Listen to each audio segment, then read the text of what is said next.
آج کتنے مسلمان لڑکے اور لڑکیاں ہیں، آپ یقین کیجئے ہم جب خبریں سنتے ہیں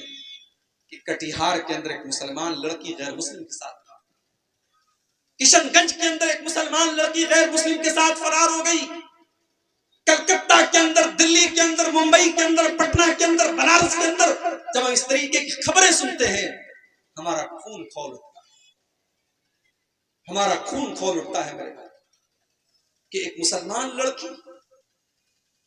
کیا اس کو یہ بھی نہیں معلوم کہ ہم اسلام کو چھوڑ کر کے کسی دوسرے مذہب میں جا رہے ہیں، ہم کتنی بڑی نعمت سے اپنا ہاتھ دھو رہے ہیں؟ اس کائنات کی اگر سب سے بڑی کوئی نعمت ہے میرے پیارے ساتھیوں تو وہ اسلام ہے۔ اسی لیے جب اللہ نے اسلام کو مکمل کیا اور سورہ مائدہ کی جب آیت اللہ نے نازل کی تو اس آیت میں اللہ تعالیٰ نے اسلام کو اپنی نعمت قرار دیا۔ الیوم اکملت لکم دینکم واتممت علیکم نعمتی ورضیت لکم الاسلام دینا، آج میں نے تمہارے دین کو مکمل کر دیا اور میں نے اپنی نعمت کو تم پر تمام کر دیا، اور اسلام کو میں نے تمہارے لیے سلیکٹ کر لیا، اسلام کو چن لیا۔ اب اسلام کے علاوہ کوئی دوسرا دین تم لے کر کے آؤ گے تو قبول نہیں کیا جائے گا۔ ایک مسلمان لڑکا یا لڑکی کیسے اسلام کو چھوڑ سکتا ہے جب اللہ تعالیٰ نے یہ اعلان کر دیا وَمَن يَبْتَغِ غَيْرَ الْإِسْلَامِ دِينًا فَلَن يُقْبَلَ مِنْهُ، اسلام کو چھوڑ کر کے تم کوئی دوسرا مذہب اگر لے کر کے آؤ گے اللہ کی بارگاہ میں کوئی دوسرا مذہب قبول نہیں کیا جائے گا۔ اسلام تو وہ نعمت ہے میرے بھائیوں، ہم 5 ٹائم کی نماز میں جب بھی اللہ کی بارگاہ میں کھڑے ہوتے ہیں ہم 17 بار اللہ کے سامنے یہ دعا کرتے ہیں اہدنا الصراط المستقیم، اے اللہ تو ہم کو اسلام کے اوپر چلا، تم صراط مستقیم کے اوپر چلا، صراط الذین انعمت علیہم، اے اللہ ہمیں ان کے راستے پر چلا جن کے اوپر تیرا انعام ہوا تھا، غیر المغضوب علیہم ولا الضالین، اے اللہ تو ہمیں ان کے راستے پر نہ چلا جن کے اوپر تیرا غضب نازل ہوا، یعنی یہودیوں کے راستے پر تو ہم کو مت چلا، ولا الضالین، اور اے اللہ تو ہمیں گمراہ لوگوں کے راستے پر بھی نہ چلا، ہمیں عیسائیوں کے راستے پر بھی نہ چلا۔ ہم 17 بار سنتوں کو چھوڑ دیجئے، وتر کی نماز کو چھوڑ دیجئے، نوافل کو چھوڑ دیجئے، صرف فرض کی اگر گنتی کی آپ بات کریں تو فجر سے لے کر کے عشاء تک 5 ٹائم کی نماز میں ہم 17 بار اللہ سے کیا مانگتے ہیں؟ دولت نہیں مانگتے ہیں، اولاد نہیں مانگتے ہیں، دنیا کا سکون نہیں مانگتے، ہدایت مانگتے ہیں، اور ہدایت کہاں ہے میرے پیارے ساتھیوں؟ اسلام۔ آج کوئی اسلام کو چھوڑ سکتا ہے؟ ارے اسلام تو وہ نعمت ہے جس کو مرتے دم تک بچانے کا اللہ نے حکم دیا ہے۔ اللہ کے نبی اپنے ہر خطبے میں وہ آیت پڑھا کرتے تھے سورہ آل عمران کی، جو سنتے سنتے آپ کو بھی یاد ہو گئی ہوگی، یا ایھا الذین آمنوا اتقوا اللہ حق تقاتہ ولا تموتن الا وانتم مسلمون، اے ایمان والو تم اللہ سے ڈرو جتنا اللہ سے ڈرنے کا حق ہے، اور تمہیں موت نہ آئے مگر اسلام کی حالت میں۔ سنا ہے کہ نہیں آپ نے یہ آیت؟ یاد ہے نا آپ کو؟ اس میں اللہ نے یہ کیوں کہا کہ تمہیں موت نہ آئے مگر اسلام کی حالت میں؟ اس لیے کہ ایسا بھی ہو سکتا ہے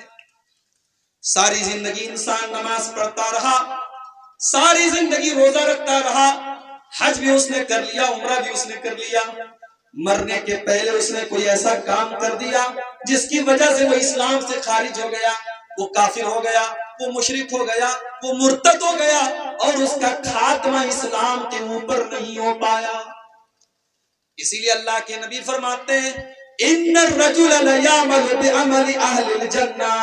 کبھی کبھی ایسا ہوتا ہے انسان جنتیوں والا عمل کرتا ہے، نیک عمل کرتا ہے، لیکن انسان حقیقت میں جہنمی ہوتا ہے، اور کبھی کبھی ایسا بھی ہوتا ہے کہ انسان جہنم میں لے کر کے جانے والا عمل کرتا ہے لیکن حقیقت میں وہ جنتی ہوتا ہے، اس لیے کہ انما الاعمال بالخواتیم، عمل کا دار و مدار خاتمہ پر ہے۔ انسان کا خاتمہ کس چیز پر ہوتا ہے؟ انسان مرتا ہے تو کس حال میں؟ توحید تو وہ چیز ہے میرے بھائی، اسلام تو وہ چیز ہے اسلام کے اوپر ہی ہمیں مرنے کا بھی آرڈر دیا گیا ہے، مرتے دم تک اسلام کی حفاظت کرنے کا آرڈر دیا گیا ہے۔ آج کیسے ایسا ہو رہا ہے؟ مسلمان لڑکیاں آج پیار اور محبت کے نام پر اور عشق اور پیار کے نام پر کبھی روہت سے پیار کر رہی ہیں، کبھی راہل سے پیار کر رہی ہیں، کبھی روہت کے ساتھ بھاگ رہی ہیں، کبھی راہل کے ساتھ بھاگ رہی ہیں، اور آج انٹرنیٹ پر اور فیس بک پر آپ کو ایسے ہزاروں واقعات مل جائیں، ہزاروں واقعات مل جائیں۔ اسلام تو وہ نعمت ہے میرے بھائی جس کو بچانے کے لیے سمیہ شہید ہو۔ ظالم ابو جہل نے سمیہ کے ہاتھ اور پیر کو رسی سے باندھ دیا، ایک طرف ان کے جوان بیٹے کو بھی باندھ دیا، ایک طرف ان کے شوہر یاسر کو بھی باندھ دیا۔ اے سمیہ، ہم تجھے تکلیفیں دینا چھوڑ دیں گے، تو اگر اسلام کو چھوڑ دے تو محمد رسول اللہ کا دین چھوڑ دے۔ اے سمیہ، ہم تجھے ٹارچر کرنا چھوڑ دیں گے، تجھے ستانا چھوڑ دیں گے، تجھے پریشان کرنا چھوڑ دیں گے۔ سمیہ کہتی ہیں ابو جہل، اے ظالم، تو میری جان بھی لے لے، تو میری جان بھی لے لے، مگر میں اسلام کو چھوڑنے والی نہیں ہوں، میں اسلام کو چھوڑ نہیں سکتی، میں لا الہ الا اللہ کو چھوڑ نہیں سکتی۔ پھر ظالم ابو جہل نے سمیہ کے بدن کے کپڑے اتار دیے، جوان بیٹا سامنے بدا ہوا ہے، شوہر سامنے بدا ہوا ہے، جوان بیٹے کے سامنے اس کی ماں کو ننگا کر دیا گیا، ماں در ذات برہنہ کر دیا گیا، سر سے پیر تک ننگا کر دیا گیا۔ اے سمیہ، تیری استقامت پر قربان جاؤں، تیرے ایمان پر قربان جاؤں۔ اے سمیہ، تو نے اپنے جوان بیٹے کے سامنے ننگا ہونے کی اذیت کو تو برداشت کر لیا، مگر اے سمیہ، تو نے اسلام کو چھوڑنا گوارا نہ کیا، تو نے توحید سے سمجھوتا کرنا گوارا نہ کیا۔ پھر ابو جہل نے بڑی بے دردی کے ساتھ سمیہ کو ننگا کرنے کے بعد ان کی شرمگاہ پر برچھی سے حملہ کر کے ان کے بیٹے کے سامنے ان کو شہید کر ڈالا۔ او لوگو، او میری پیاری ماں اور بہنوں، اسلام تو وہ نعمت ہے جس نعمت کو بچانے کے لیے سمیہ نے جان دے دی، مگر اس نعمت کو اس نے نہیں گوایا۔ ہم غریبوں کا کیپٹل یہی ہے میرے، ہم غریبوں کے پاس کچھ نہیں ہے سوائے اسلام۔ کل اللہ کی بارگاہ میں اللہ پوچھے گا کیا لے کے آئے، ہم کہہ دیں گے اللہ تیرا دین لے کر کے آئے، تیری توحید لے کر کے آئے، لا الہ الا اللہ محمد رسول اللہ لے کر کے۔ اور اللہ کی قسم، ایک مسلمان مزدور ہوگا، روکھی